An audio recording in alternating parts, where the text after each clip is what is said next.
Lucy Letby is in prison for life. A nurse at the Countess of Chester Hospital. She murdered 7 babies under her care and tried to murder 7 more. Or did she? Welcome to a series of podcasts reviewing the evidence against Lucy Letby.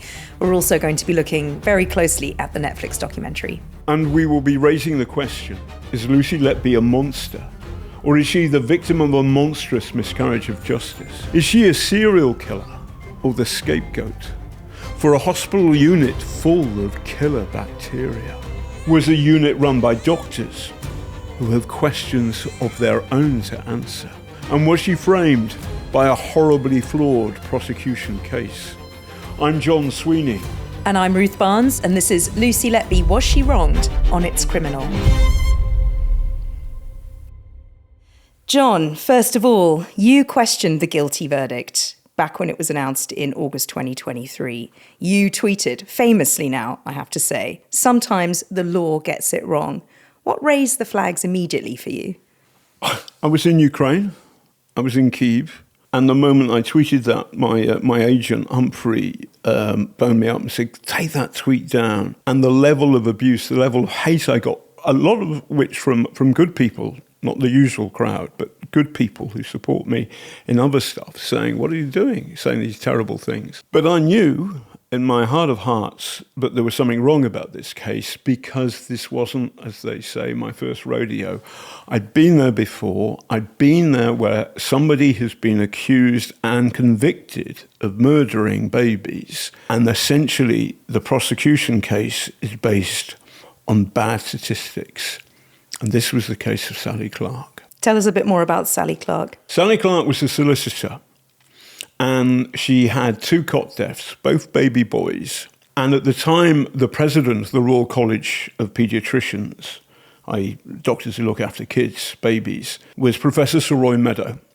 And Roy Meadow had a rule of thumb. Unless proven otherwise, 1 cot death is a tragedy, 2 is suspicious, and 3 is murder. And he gave evidence at the trial that the chances of Sally Clark, who's middle class and non-smoking, the chances of her of having 2 cot deaths were 73 million to 1. And this statistic was like a golden arrow. He was a very, very good witness in court, absolutely unflappable. And Sally Clark went to prison for murdering both her baby boys. But it was more cruel than that, because in the family courts, they said because she was a murderer, before the trial, she had a 3rd son, but she couldn't have access because she was potentially a murderer. And so there was no mother-child bond happened. And poor woman, when she came out of prison, because eventually the Court of Appeal freed her, she had no bond and she couldn't live with it. And eventually she drank herself to death.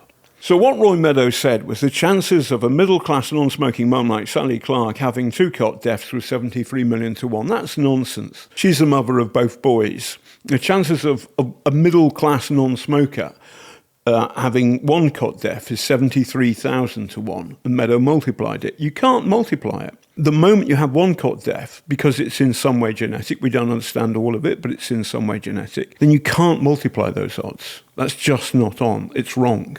You're telling, effectively, a lie in statistics, or making a great mistake. That's what Meadow did. If you have 1 cot death, the chance of having a second, it's not 73 million to 1, it's 1 in 60. So you're watching the Lucy Letby trial unfold with this hinterland of this deep understanding of the Sally Clark case. You then send out this tweet in August 2023, arguably one of the first people to say something so kind of explosive. What were the few things that during while you were watching the trial that raised these flags and you drew those similarities between Letby and Clark? Because, I mean, Letby's defence wasn't great. There was no expert testimony. The only expert we heard from was from the prosecution.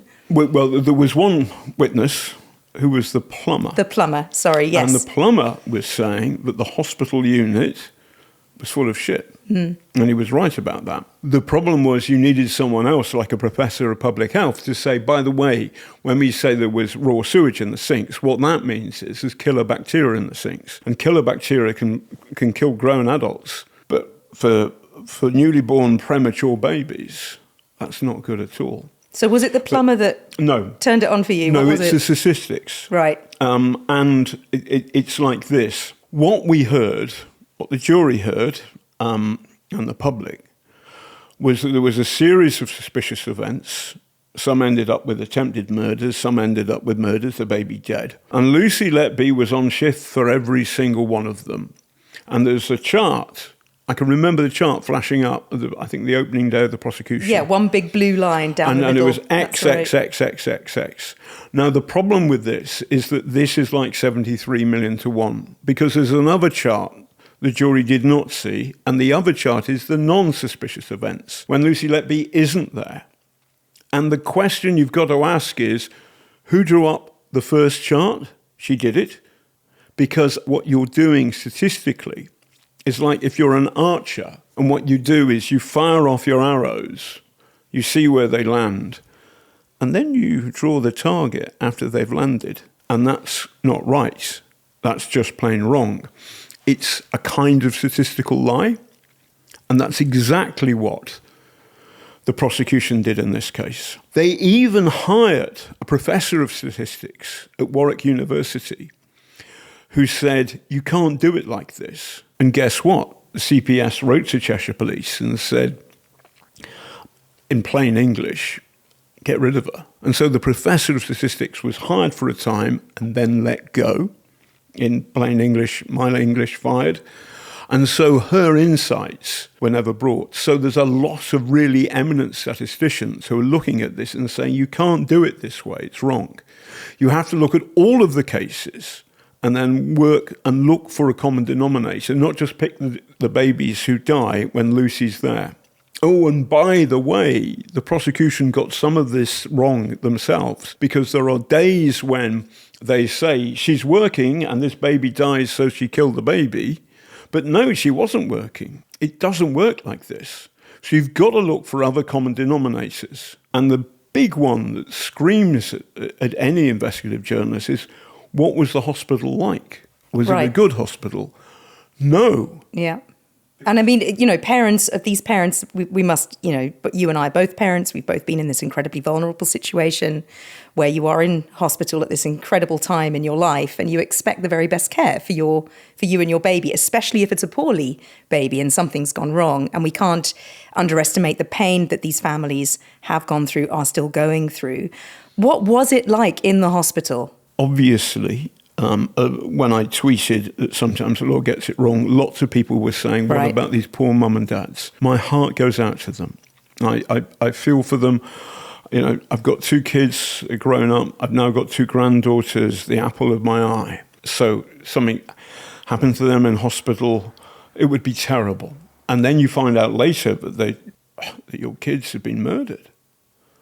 You're told they've been murdered. I mean, that's just too much. But then when really good doctors, some of the best neonatologists, these are doctors who look after babies before they're born and just after they're born, the best doctors in the world in this field are saying, oh, this is wrong. Yeah. We see no murders. Then I, as a parent, want to know that. I also, somebody who believes passionately in the NHS, that medical care should be free at the point of need. I love that principle. It's a great principle. If the NHS makes horrible mistakes, then I want to know about them, and we all need to know about them, because otherwise it will never learn from those mistakes. And what that means is that more babies will die in the future. Yeah. So it's very, very important to look at this calmly and dispassionately and evidentially. And the evidence is screaming. Number one, this is a hospital unit, the neonatology unit, full of shit. Literally, Literally, these are pipes in the unit which are cast iron. The unit was planned in the late 1960s, built early 70s, something like this. The plumbing was catastrophic. And what would happen is in bad weather, cold weather, hot weather, the pipes would crack. Or there would be a flood of rain, there'd be too much rain, and then raw sewage would appear in the sinks and found in the sinks. Now, what you do is you close the hospital unit, and they never did that. So there's a serious question of the doctors who accused Lucy Letby of saying, listen, hold on a second, before you accuse one of your nurses of being effectively a witch, there's the witch. Yeah. That's the reason why all these babies are dying. Why are you running a hospital unit which has got raw sewage in it? And by the way, this isn't academic, because there's a hospital in Scotland which the authorities are currently investigating, and one of the things on the table is corporate manslaughter, because the hospital had a problem with raw sewage, exactly like the Countess of Chester Hospital. So the very first issue is this hospital. What are they doing?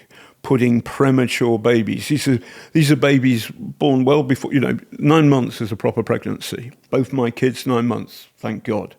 If you're born a couple of weeks early, a month early, that's okay. If it's earlier than that, you're in trouble, because the baby isn't fully developed, fully grown before birth happens. And there are serious medical implications for that. Some of these babies that ended up in the Countess of Chester Hospital were very premature indeed. And that's because NHS hospitals in North Wales, close to Chester, were in trouble themselves and stopped taking sick kids, sick babies. I have to say, my own experience, I fell over on black ice in Kyiv. And when I came back to the NHS, I had to wait something like 7 hours for somebody to look at my knee in one of the best teaching hospitals in London. So I know from my own personal experience that the NHS is in trouble.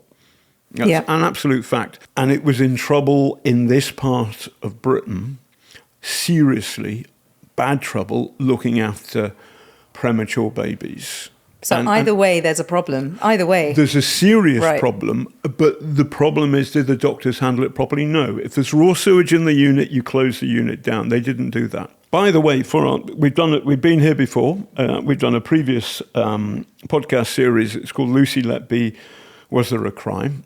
And for that, with Ed Abel-Smith, my great pal, we interviewed the star prosecution witness. His name is Dowie Evans. And I asked him, what about this sewage problem? Yeah. And he said, oh, well, if I was running the unit, I would have closed it. Right. But the question that Dowie Evans doesn't consider is, well, maybe that's the explanation why so many of these babies died. Yeah. Because, by the way, the Countess of Chester neonatal unit was one of the worst performing neonatal units in the country. And so that's the context. But there's more to this as well. So you've mentioned Dowie Evans there, who was on our podcast. That was meant to be his final interview. I thought he wasn't going to speak to anyone after he spoke to us, John. And he seems to be everywhere all the time. And he's definitely in the Netflix documentary. Yeah. So Dowie Evans was a paediatrician, a doctor who looked after children in Wales in a hospital in Swansea. And then he effectively retired from the hospital. And then a decade later, he's back giving evidence against Lucy Letby. Yeah. But before that, he gets in touch with the cops. Cheshire Police are investigating this and said, I may be able to help you. To be fair, it is not automatically wrong or improper for an expert witness to approach the police. But it can raise legitimate concerns, depending on how it happens and what follows. And that has happened in this case, big time. And this is after a coroner has said there's nothing has gone on here, right? So the coroner doesn't decide to do an inquest, and the doctors who eventually accused Lucy Letby of being a serial killer don't have suspicions or do not share those suspicions. Now, listen, I'm a journalist, so are you, and I'm a writer, but the moment I thought my editor was a serial killer, I'd say so. In fact, quite a few of them. I'd be delighted to do that, but not all, obviously. But I wouldn't sit on my hands if I thought there was somebody I was working with who was was murdering people. Yeah, it's ludicrous. Yeah. But that's what happened in this case. They sat on the evidence until such time as they thought it was appropriate, and completely missing out the first port of call, normally, which is you tell the coroner, I'm suspicious. Dowie Evans volunteers his services. Yeah. There's something weird about that. And Dowie Evans, neonatology, medicine is changing incredibly fast, incredibly quickly. But he's out of date. Yeah. And there's serious questions about the way his mind works. Great scientists work on hypotheses, and then they go out and say, okay, this is what I think is happening, but I'm going to test it. I'm going to see if it's wrong. And if it's not wrong, and if the experiments work, then you're solid. But you should always be open, if you're a proper scientist, to the possibility that you're wrong. And Dowie Evans is completely different. His certainty is quite terrifying, actually.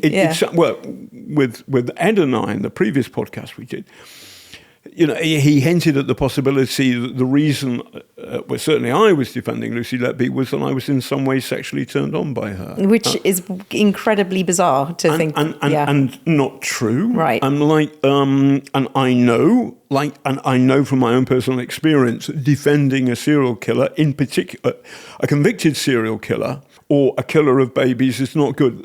I also had this with Sally Clark and Donna Anthony and Angela Cannings. Oh, and by the way, the Court of Appeal freed all three. Yeah. So, but there's something unscientific about the way Dowie Evans' mind approach. Now, there's a lot of detail here we can get into, but this isn't the first medical problem that Dowie Evans has been involved with. A long time ago, in 1990, a boy dies. His name is Robbie Powell, and he dies of Addison's disease. Addison's disease it's something to do with the kidneys and the liver, and you can cure it, you can treat it, so you don't have to die. The GPs sent the boy to hospital, Dowie Evans' hospital, and they sent him back, and they didn't do the tests they should have done. And eventually this poor boy died. And then there was a bit of a police investigation, and Dowie Evans wrote a letter to the GPs, which the GPs passed on to the police. And effectively, Dowie Evans said, hey, there was nothing these GPs could have done.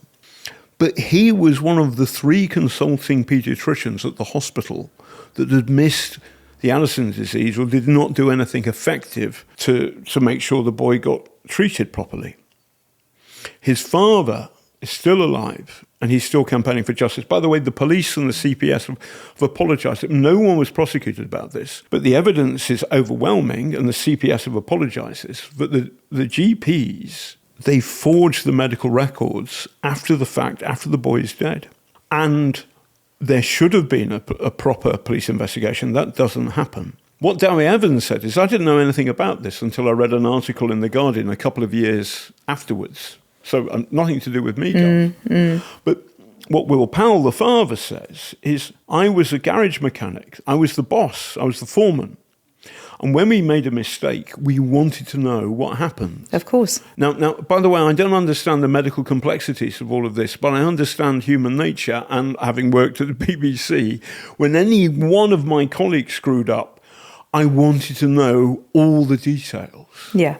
Because one day something like this could come and bite me. Yeah, and it makes you better. Ideally, that's what happens. And I can promise you, whenever I screwed up, and that happened, all of my colleagues were fully across the detail. So when Dowie Evans said, I didn't know about this boy dying, I didn't know the details of this boy dying in my hospital for a couple of years afterwards, when I read an article in The Guardian, I thought, that's odd. To be fair to Dowie Evans, he answered our questions, and I've written him write a reply letter, and he may well reply to all these things. But there is a serious question about the way the police and the CPS found this witness. Yeah. And there's another issue as well, in that he, first of all, was a police expert, and then he was a court expert. In simple layman's English, he's marking his own homework. Yeah, right. And Raj Persaud, who's a psychiatrist, interviewed him for his podcast. And he said, why are you doing this? And he said, well, I'm doing it to pay for my son's cars and my daughter's horses. Which is such an odd thing to say. And like you say, his certainty is so baffling.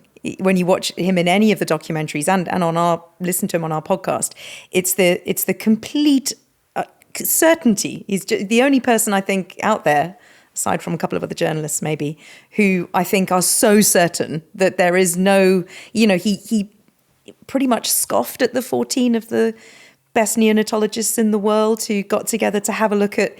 He scoffs at them. Yes, these are people who have no personal interest in this case. One of them did. One of them did. Because so we're talking. So what happens is that Professor Xu Li, who is originally from Singapore, he ends up spending most of his career in Canada, and he is the number one neonatologist in Canada, and Dowie Evans quoted one of his research papers in court. That's right. And pointing as further evidence of Lucy Letby's guilt. And Dr. Xu Li, who wrote the paper, said, that's a complete wrong interpretation of what I said, and this is why I'm getting involved. He found 13 colleagues internationally from around the world. Yeah. They looked at all the evidence, and the deal with the defense was if we think this is a murder, then we're going to say so. Mm-hmm. And they found no murders whatsoever. Emphatically, International panel. Yeah. So there's an extraordinary scene in the Channel 4 documentary where Dr. Dowie Evans is at home on his own in Wales, where he lives, and he's watching for the first time the press conference with Dr. Xu Li and the neonatologists who were there. And your question is the one question that is kept in, and he watches that for the first time, and he watches Dr. Xu Li answer your question, which was about how many papers he'd written. Yeah, so I asked Dr. Xu Li, how many papers has he written? And he says 400. And then I ask him, Xu Li, how many papers does he think Dowie Evans has written? Now, I understand that he wrote one when he was at university, but afterwards he wrote none at all. Now, football analogy. I mean, Liverpool, Tranmere Rovers. I support Tranmere Rovers, but we all know that Liverpool scores lots of goals. But Tranmere Rovers occasionally scores goals. Not to have done any papers at all. That's weird. So the problem is the jury, when they're listening to Dowie Evans give his, compelling, and he's good in the witness box. All the journalists who were in court say that he was good. Mm. They're listening to an expert who really knows his stuff, who's confident that Lucy Letby is a murderer. But then a real professor, and there's 13 others as well, who really know their stuff, says, no, this is nonsense. That's very, very worrying. There's one more little piece of evidence, which is this, is that the police were pressing the CPS to prosecute Lucy Letby for yet more killings. And the Crown Prosecution Service, the CPS, has said, no, we're not doing that. Yeah. Now, why is that? Now, it may be there's a perfectly, the one version is she's already inside for 7 murders. Right. It's a waste of public money to do this again. Life without parole 15 times or whatever it is, yeah. But the other version is there's nobody who's going to repeat Dowie Evans' evidence. He's a lone voice. No one else has come out to... He's not. That's not quite right, because there were other experts who backed him up. But there's a problem, because after the trial, he changed his mind. According to the defence, now there's a new defence led by Mark MacDonald, and the new defence says that Dowie Evans changed his tune on 3 babies. So that he's come up with a different cause of death from the one he told the jury. The problem is the other experts, more or less, backed Dowie Evans' version of events in court.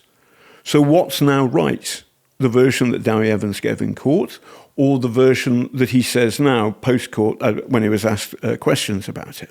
It's extraordinary that somebody is in prison serving life many, many times over, and the key witness who arguably put them there has changed their mind.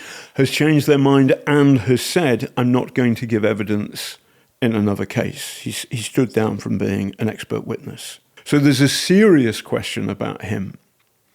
And there's a question about how the police went about their business in terms of the investigation. For example, using an expert who knocked on their door. That's the wrong way around. There's also big questions about, why did they dump the professor of statistics, they and the CPS. So the danger is, as I said before, is what you're doing is you're shooting arrows and then pointing the target around them. Now, all of this has got horrible consequences if Lucy Letby is innocent. The first of which is that we as a society aren't learning from our mistakes. The NHS isn't learning from its mistakes. This hospital is not learning from its mistakes. The consultants, the doctors who accuse Lucy Letby have got it wrong. They're not learning from their mistakes. And Lucy Letby, who, as many, many women would love to do, is have a family, have kids, she's been robbed of the possibility of having children because she's been framed for something she didn't do. Why do you say that? Sorry. Just why do you say she can't have kids? So I'm saying that because Lucy Letby herself, according to papers, according to reporting, has said that that's what she's really worried about. And listen, once you're locked up, the law can sometimes get it wrong. And there are people who've been in prison for 20, 30 years. Yeah.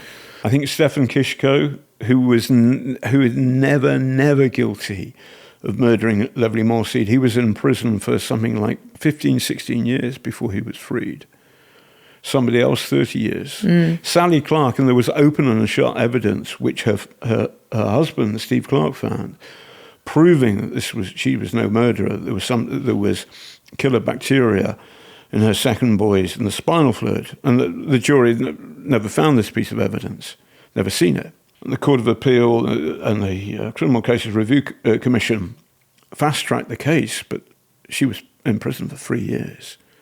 My worry is, I believe that Lucy Letby has been a victim of a monstrous miscarriage of justice, but the system cranks so slowly she could be in for 10 years, in which case, when she's free, she can no longer have kids. An incredible, bizarrely, on the day that we're recording, an incredible headline in one of the national newspapers, John. Yes, I don't know which national newspaper it is. Because we can't see, because your orange hat's in the way. My orange hat's in the way. However, bloody good headline. Letby, the greatest miscarriage of justice this century. They've interviewed the copper. Who... It's Detective Inspector, is it Stuart Clifton, is it? Yeah, that's right. And he is the man who investigated Beverly Allitt. Now, this is almost a like-for-like case. Right, give us the summary of Beverly Allitt. She was a killer nurse, yeah. Say the prosecution. She's in prison and she's admitted it. That's right. And the copper who nailed Beverly Allitt says this is a great miscarriage of justice. That's pretty strong. And for this particular national newspaper to come out with it a week before the Netflix documentary is interesting. Now, I say this, before I worked for the BBC, I worked on The Observer, Man and Boy, for a decade. So I'm an old Fleet Street journalist. And I doorstepped a previous editor of that newspaper, so I'm no friend of it. But they don't like joining a fight unless they're pretty sure who's going to win. It's possible they may even have seen the Netflix documentary, or they've suddenly been taken by reading complex medical evidence. Who knows? Yeah. But it's politically significant. It makes an enormous difference to her because, let's remember, she's been accused of killing babies. Yeah. And in any prison, if you kill kids, you kill babies, you're in trouble, man or woman. But for a woman to do that inside a woman's prison, her life, she will have lived in fear. And I'm sure she's still living in fear. However, this is the kind of thing that can change how her life will be, because people who read that newspaper, fellow prisoners, will be getting it and going, ooh. What's happened here? Yeah. Yeah. John, next episode, we are going to be doing our own review of The Investigation, which is the Netflix doc. Which is a Netflix doc. I mean, We've seen the trailer so far. Yeah, but we've seen the trailer. There's lots to talk about, but we're going to have a good hard look at it. As it's true that I was one of the very first people to challenge the safety of this conviction on the day she was convicted. By the way, I didn't do that overnight. I was following the case. I was seriously troubled by it. But we'll see what Netflix has come up with, and we'll be back next week for The Investigation. You've been listening to Lucy Letby, Was She Wronged? On It's Criminal, with me, Ruth Barnes, and Me, John Sweeney. Please like and subscribe to the channel, and do leave us a comment. We've been in touch with the Countess of Chester Hospital, the Cheshire Police, the CPS, and the key doctors who accused Lucy. We've also been in touch with Dowie Evans, and he told us... Cheshire Police told us they would not be commenting. The CPS said Lucy Letby was convicted of 15 separate counts following 2 jury trials. In May 2024, the Court of Appeal dismissed Letby's leave to appeal on all grounds, rejecting her argument that expert prosecution evidence was flawed. The Countess of Chester Hospital said, due to the Thirlwall inquiry and the ongoing police investigations, it would not be appropriate to comment further at this time. The doctors who accused Lucy Letby of murdering babies have previously said they would not comment because of the Thirlwall inquiry. Dr. Dowie Evans declined our invitation to appear on this podcast and did not reply to a series of questions we put to him. Previously, when challenged by the new defence that he changed his mind about how some of the babies died after giving evidence to the jury, he called such claims unsubstantiated, unfounded, and inaccurate. He added that what he called his post-trial clarifications did not mean he recanted the core factual evidence that Lucy Letby is a murderer. On the criticisms from Dr. Shu Lee and his colleagues and others, Dr. Evans has said that he has been giving expert witness testimony since 1988 on complex infant and childcare issues and had not received criticism from any individual or organisation, whose view I respect. On the defence point that his expertise was out of date, Dr. Evans has previously noted that the trial judge and Court of Appeal found his evidence admissible and reliable at the time of the convictions, and that the appeal judges supported the verdicts and his evidence in their review. On the Robbie Powell scandal, Dr. Evans denies involvement in the clinical management of the patient who died in the hospital where he was a senior paediatrician. Dr. Evans does not accept that he should be held accountable for either the medical misdiagnosis or the subsequent handling of the forgery allegations. On the story that the police detective Stuart Clifton, who investigated Beverly Allett, now believes the Lucy Letby case to be a miscarriage of justice, Dr. Evans points to a story from 2023, when he highlighted the similarities between the two cases. In his words, "So a massive volte-face from the esteemed Mr. Clifton."